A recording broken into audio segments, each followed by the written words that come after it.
Kentucky gets shut out for the first time ever in the Governor's Cup against Louisville. They lose by 41, and we're going to break it all down here on the Big Blue Breakdown, episode 94. Bet you didn't know there's a place where Kentucky football and basketball fans unite. Welcome to Big Blue Breakdown.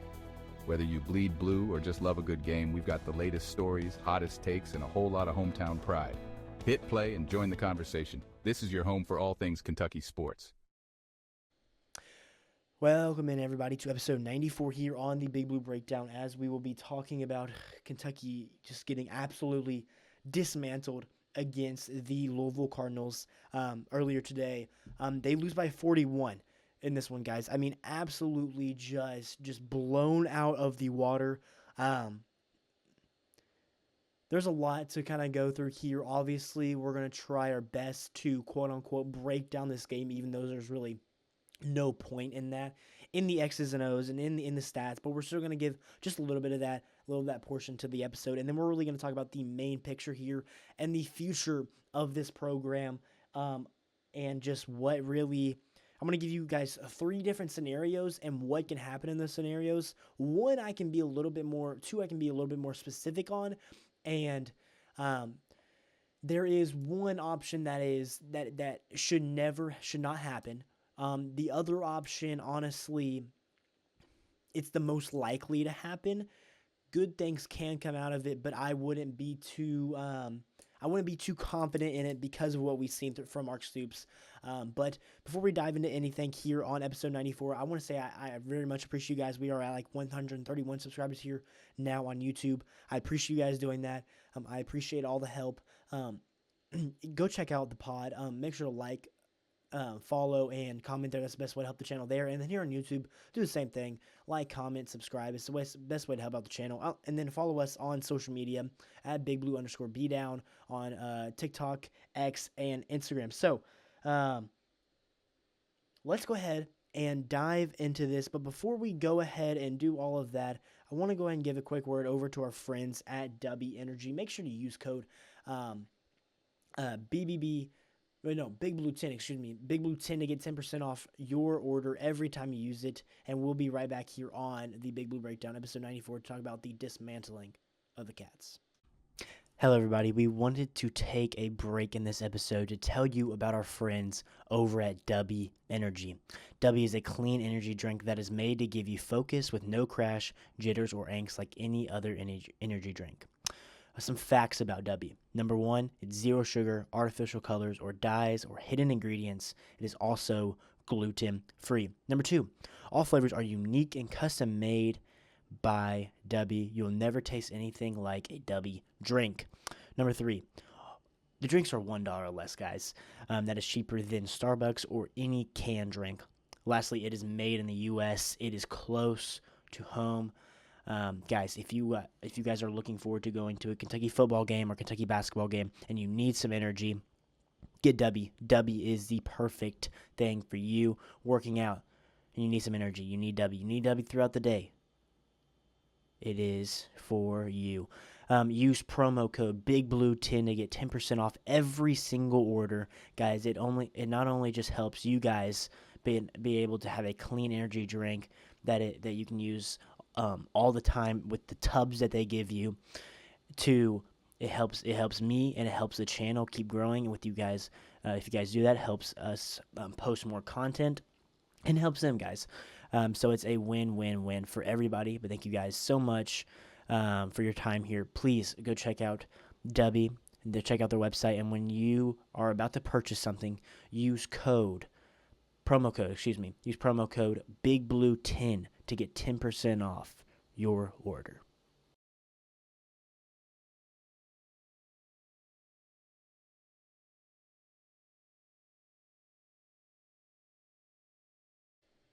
Alrighty, welcome back in, everybody, to episode 94 here as we break down this dismantling of the Cats in this one.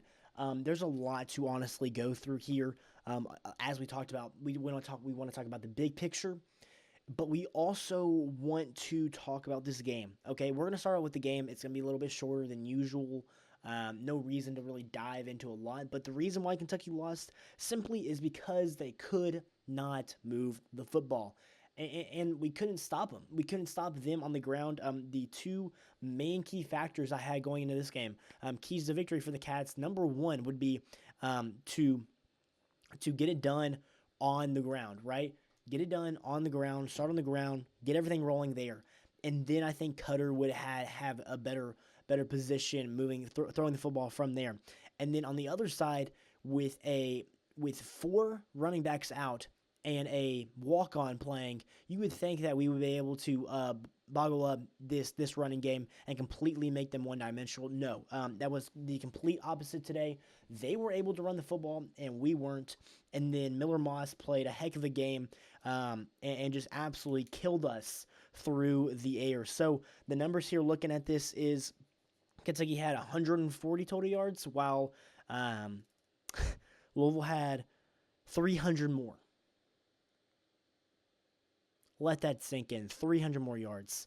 440 yards to 140 total yards. Passing, Kentucky had 100, while Louisville had 182. Rushing, this is where it gets ugly. 258. Now, this is counting sacks. We'll get to that in just a moment, but everything included here, rushing, Louisville had 258 total rushing yards, while Kentucky had 40. Yards per play, another big one here. Louisville had 6.2 yards per play, while Kentucky had 2. Here's a big one. Sacks allowed in this game. Kentucky gave up 7 sacks in this game, while Louisville only gave up 1. That was really the tell of the story. They were able to get pressure consistently, and on because we weren't able to run the football. We were in obvious passing downs. They sent a blitz. We weren't able to contain them. They got a sack. And it all goes back to us not being able to establish a run early and just at all in this game.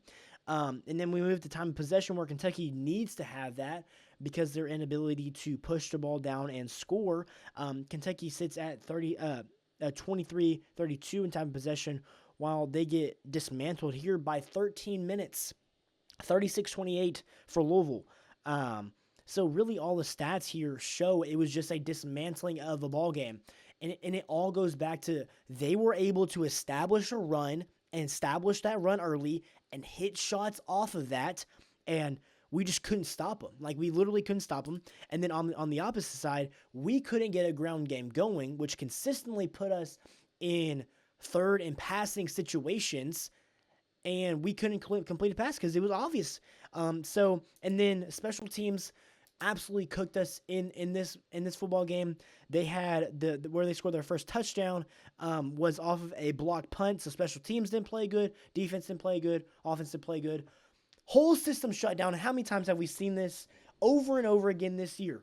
I mean, it was just awful to watch. Simply, it was awful to watch. I don't want to get too. I mean, I've already expressed my emotions throughout the year, like so much. We also obviously hit a very, very low around the middle of the season. I expressed my frustrations. This is a new type of low. I've already expressed my frustrations for this year. So, I mean, it's obviously really, really tough. But I think looking at it, we gotta look at a futuristic type of situations here. What are the positives? What are the negatives? And we really need to establish, I guess, the standards for this program. Because if it's 5-7, 4-8, then Mark Stoops is doing an amazing job. Credit to him. Speaking on this here, Kentucky finishes the season. Okay, the end of the season, no bowl game for us. They finished the year 5-7. Technically, they beat preseason expectations with the 4.5. What does that say, though? And they finished the year with 2 wins in the SEC, 1 on the road, 1 at home, both against bottom-tier SEC teams. So, dismantled. I mean, last 2 games of the year get absolutely killed. And then the one against your rival is even worse. I understand the Vandy. The Vandy just went on the road and beat Tennessee. To me, they should be in the playoffs. I don't know if that happened or not, but to have this happen in a game that Mark Stoops really needed to secure His job here at the University of Kentucky, and he comes out here and he lays the biggest egg he could have ever laid. It's just, on some play calls, he has no guts.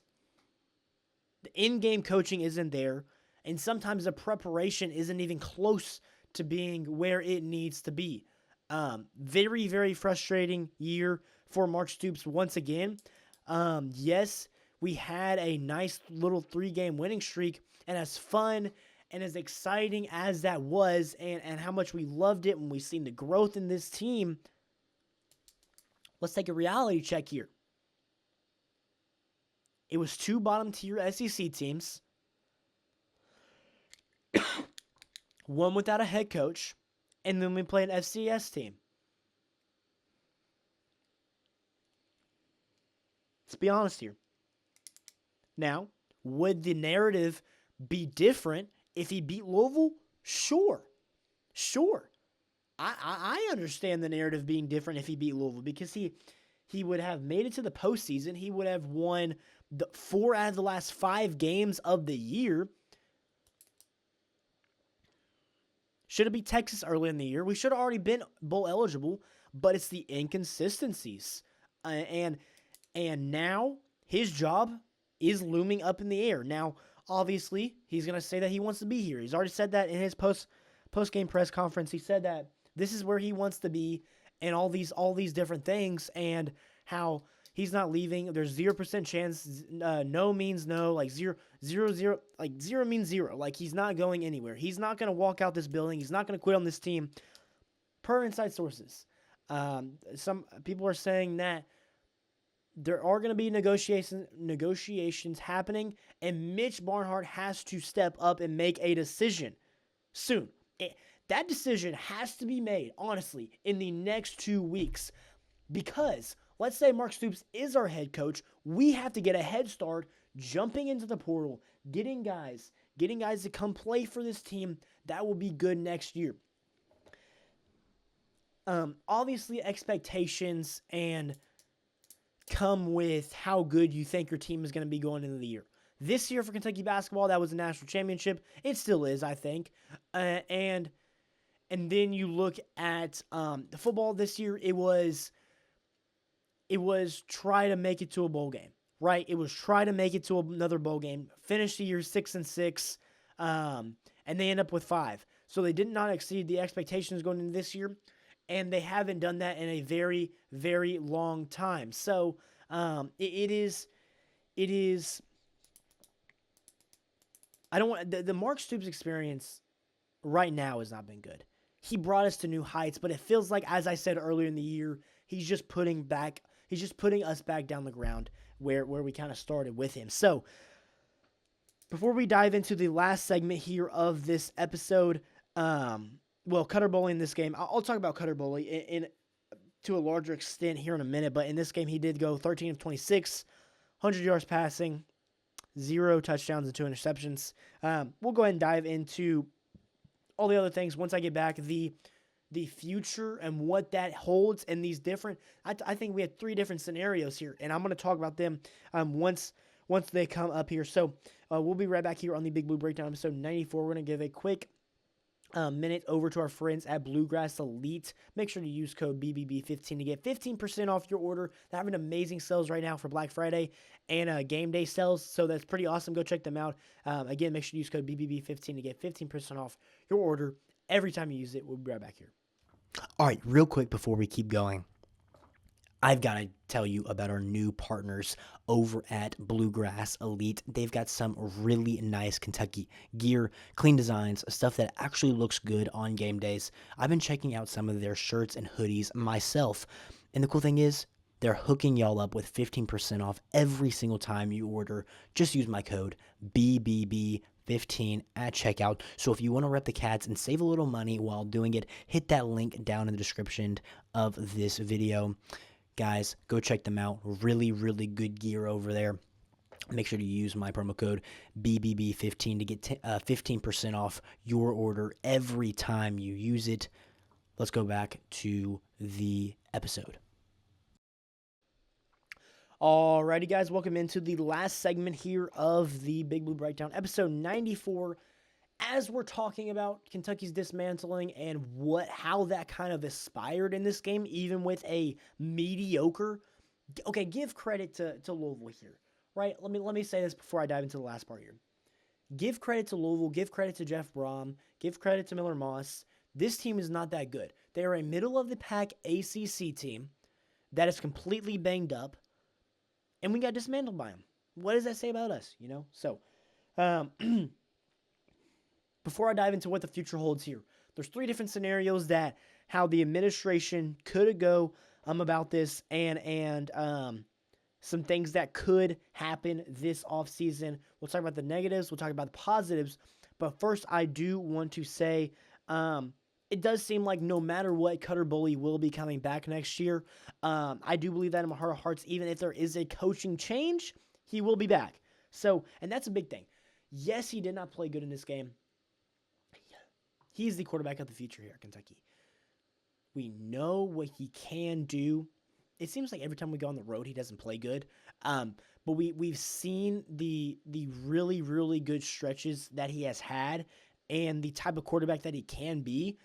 So I think that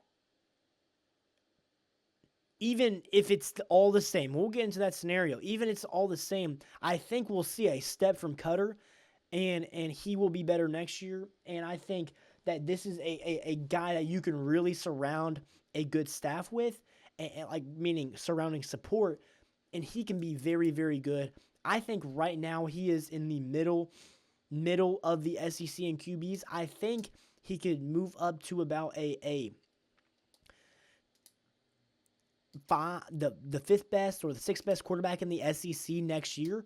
And that would be a really, really good spot for this team. So let me just go ahead and preface that. Let me say that Cutter Bully wants to be here. This is his quote. This is definitely where I want to be. Yeah, I want to play for Kentucky. Does seem like he will be making a return for next year for the Cats, which is good. First positive news that we've had here. Does look like he'll be back next year. Okay, 3 different scenarios here. Hire new head coach, reset, and try to retain the best, right? That's the first thing. Am I opposed to this? Absolutely not. I think if you retain, some of these younger wide receivers and obviously Cutter Bully, you get a guy in here like John Summerall, Will Stein. I think that could be very, very good. That I am putting as the second most realistic option. My personal one is going to be that one. Like, let me be completely clear here. My favorite is going to be this scenario. I think that's the best option that could happen for the Cats. You get a guy like Will Stein, you get a guy like John Summerall, and you retain Cutter Bully and some of these younger guys. But then they bring on this new culture, this new flip for this team, bringing a new football team, right? Favorite, probably the second most realistic option here. Okay, then we move on to the second option. Okay, I think this is the second best option in my opinion. But this is the first realistic one. This is the most realistic one here, and that is at least be firing Bush Hamden, looking for a new offensive coordinator, and you at least see Bush go. Maybe Brad. I'm not saying that he will. Maybe that's a different talk. But Bush gone, right? And then you try to surround Cutter.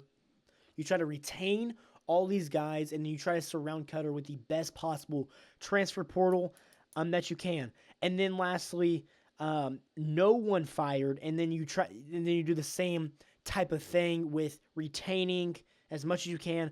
That's my least favorite option. I think that's the least realistic. Is nobody is fired. The most realistic, you fire Bush, you keep everybody else. The second most realistic is going to be hire, just complete reset, right? I think the second one is going to come true. So let's talk about the second one. You need to get an OC in here that is notably really, really good with the development of quarterbacks. You get a guy in here like that, and then you like maybe that is a guy that is currently on the staff, and then maybe you're able to get his play up to what we think it can be, which he can be a very, very good quarterback. I think we're starting with a very, very good base here with Cutter Boley, and then you try to retain all these young, really solid wide receivers that made a very, very positive impact this year for Kentucky. And then I think you have to go out and get some elite guys at like wide receiver positions, but then you are exponentially getting better possibly performance out of Cutter and seeing a lot of growth there. We move on to my least favorite and the least realistic is keeping everybody. No firing a Bush. The only positive I see about this is the scheme and Cutter really just dialing into this scheme, becoming really, really good at it. But here we go back to it is, how good is this scheme itself? Like, is it going to be good? Sometimes, but is it going to get you to a bowl game? We don't know. Then you try to support him with the best. I really, really like option 2 because you get somebody in there for Cutter that really, really is going to develop him to be the best possible quarterback that we could see. But then I guess the negative would be the implication of him learning a new completely system. Then the third thing is, what if the system is really, really good and it works? So you kind of see the two double head thing there.